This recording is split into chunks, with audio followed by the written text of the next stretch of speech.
Right, blank board, so it's reveal time. What is the next project? What's the next model? Here we go. It is a Wild Hoss 125 scale Ford Bronco 4x4. And this is by AMT. So this is an American model that I got. I remember getting this in Myrtle Beach, South Carolina, and it was a couple of Christmases ago, I think, in a Walmart.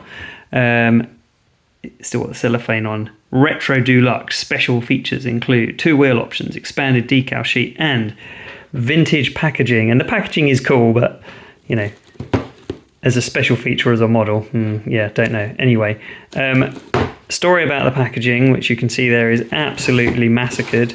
I put this in my carry-on because I didn't want it to go in the hold in the aeroplane on the way home.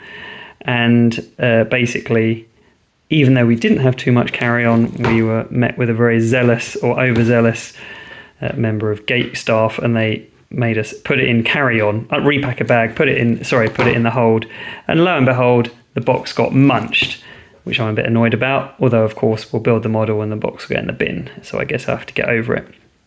It looks quite cool, looks quite retro, Bronco. Let's have a little look at what's on around the box and we'll look inside. So there is an option on this one, so you can either build it with its like cab on, its lid on, or you can build it as a pickup apparently, so minus the roof section and seat, the Bronco becomes a custom pickup.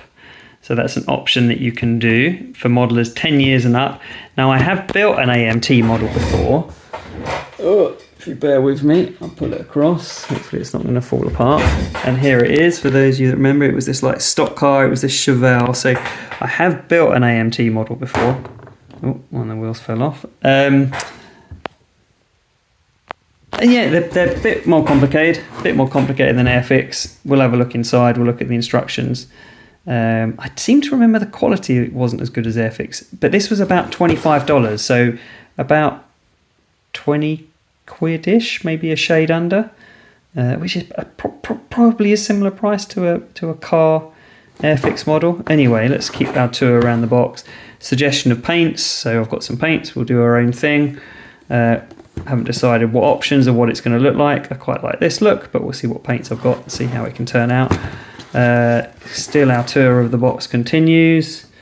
Options include a GT bar, opening tailgate, or a covered spare tyre.